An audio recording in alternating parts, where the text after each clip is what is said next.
They called themselves a drinking club with a patriotism problem. A group of men gathering in a New York City bar, airing their grievances about the plight of the white male. They'd rail against feminism. They'd cheer USA. Their leader would read from Pat Buchanan's anti-immigration screed, The Death of the West. That same leader loudly and proudly identified as a Western chauvinist. In fact, once he formalized the group, he had recruits give this pledge as step one. I am a Western chauvinist and I refuse to apologize for helping to create the modern world.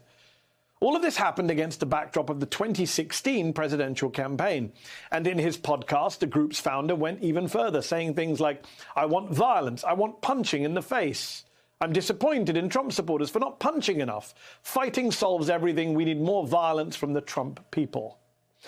Members heeded that call, and they now number in the thousands. I'm talking about the Proud Boys, the far-right neo-fascistic group that promotes and engages in political violence, founded by former media executive Gavin McInnes. We've seen the Proud Boys almost everywhere in the last few years, from the deadly Charlottesville Unite the Right rally, to street brawls with demonstrators in Portland, Oregon, to school board meetings during the pandemic. And of course, they became a household name when then President Donald Trump gave this instruction to them in front of more than 70 million Americans during his first televised debate with Joe Biden. Give me a white name. supremacists and white like me to condemn? White supremacists and right Proud Boys, stand back and stand by. So it's almost no surprise that members of the Proud Boys showed up at the January 6th insurrection, some flashing hand symbols made popular by white nationalists. Dozens of January 6 defendants are members of extremist groups like the Proud Boys. Just this month, the founder of Hawaii's Proud Boys chapter, who also founded an online group called Murder the Media, pleaded guilty to felony charges related to the Capitol riot. And former Proud Boy leader Enrique Tarrio is facing trial for seditious conspiracy charges related to January the 6th. It's only been since the insurrection that Americans have really fully recognized the true nature of the Proud Boys, their extremism, their misogyny, their racism, their violence. But before that, the Proud Boys were so good at hiding behind their "we're a rowdy drinking club" shtick, so good at using that to dodge media coverage and law enforcement scrutiny, despite their numerous violent acts, that after January the 6th, one former Homeland Security official told the New York Times the Proud Boys were perceived as just the guys that drink too much after the football game and tend to get into bar fights type of people that never looked organized enough to cause serious national security threats. Still, one journalist recognized the dangerous threat the Proud Boys posed before most others. HuffPost's Andy Campbell has been following the group since 2016, and he's now written the new book, We Are Proud Boys, How a Right-Wing Street Gang Ushered in a New Era of American Extremism. Campbell writes, Gavin McInnes built an incredibly strong and resilient political monster and unleashed it on the world during a golden era for political monsters. He didn't just build a gang, he built a worldview for a generation of violent men. HuffPost senior editor and author of the new book, We Are Proud Boys, Andy Campbell, joins me now. Andy, thanks so much for coming on the show. You recount in the book the numerous instances of violence committed by the Proud Boys. Why did it take the insurrection for law enforcement in America to take them seriously? Hey, thanks for having me on, Mehdi. And you know, it's taken a long time for law enforcement and the media to get on board with this, act of political violence that they've been parading throughout the country over the years. And really, the Proud Boys have positioned what they do as politically protected speech. They are positioning violence as constitutionally protected by latching on to the GOP. So, question, Andy, is this a white supremacist group? Because there's a debate around that. They would say they're not. They say, hey, look at our leader, former leader, Enrique Tarrio, who is Afro-Cuban descent, They would say, we're not a white supremacist group. What's your evaluation, having written the book?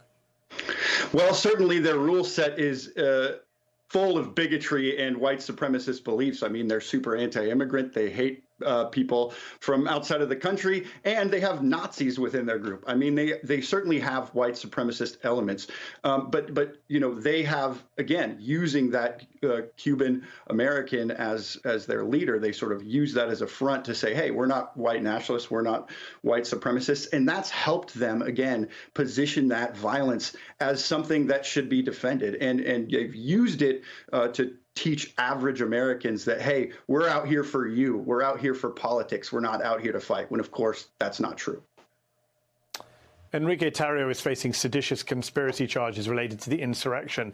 He has a close relationship with Trump ally Roger Stone. You got an exclusive interview with Stone for the book. And while he does at times try to deflect on the nature of his relationship with the Proud Boys, Stone admits that he has been advising Tarrio and the Proud Boys for years, giving his, quote, professional and personal input on their political goals, and on several occasions gave them advice when they got into legal trouble or did something that was bad for their optics.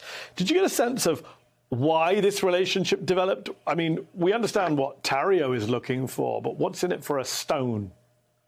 Right. And I asked Stone directly, like, what do you get out of this relationship? Because, of course, Tarrio wants to get involved with Roger Stone and Trump allies. That's how they became what they are. But for Stone, really, I think he's just friends with the guy. This Stone loves to have attention himself. He loves to have, you know, Trump supporting Americans on his side. And he really has taken Enrique Tarrio and the Proud Boys under his wing, has advised them, like you said, on multiple crimes, and has advised Tarrio as he tried to make the Proud Boys a more political monster. And certainly Tarrio credits him with helping to teach other Proud Boys how to get involved politically. Now a bunch of them are running for office and throwing their, you know, support behind their candidates.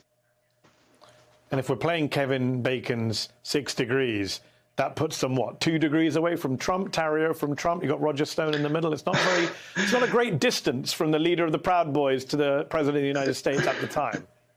Absolutely. And so when he said stand back and stand by, I mean, we extremism reporters saw that as a really close call. So, Andy, we're seeing Proud Boys not just showing up at school boards now, but running to become members of office, running for elected office. They're even managing to take over the boards of some Republican local and state committees. For example, the Miami-Dade Republican Executive Committee, I believe, was infiltrated by Proud Boys. How much of a threat is that, especially in terms of our politics? What is the relationship between the GOP and the Proud Boys?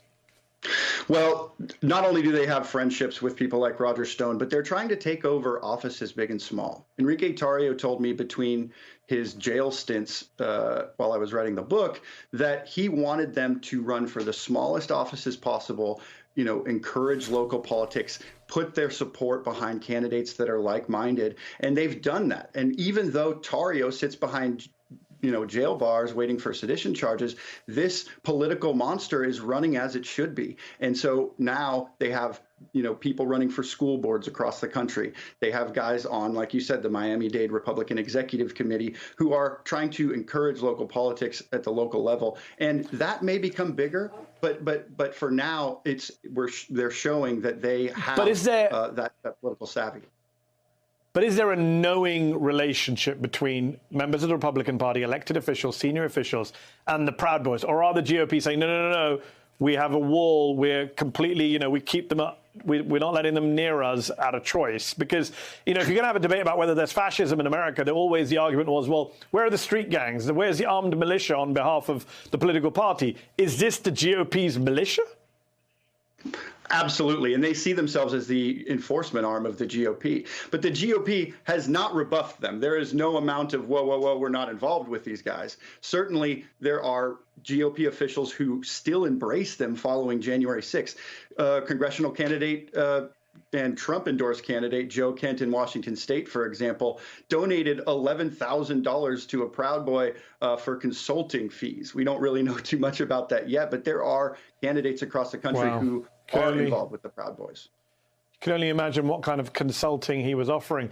Final question, Andy. You interviewed several current and past members of the Proud Boys for this book, and some of them, I believe, said things to you that were vaguely threatening. Do you ever worry for your own safety in reporting on a group like the Proud Boys on extremism in general, or your wife's safety, who's also a reporter on the extremism beat? Yeah, I mean, over the years, I haven't gotten too many threats, but the Gavin McInnes and company recently congratulated me on my marriage to my wife, who is an extremism reporter herself. And of course, that was a veiled threat. Whenever these guys can, find a woman or a person of color attached to something, they know that they can insert a threat, and they've tried to do that. But it's a conversation we're having, and I think we feel safer now.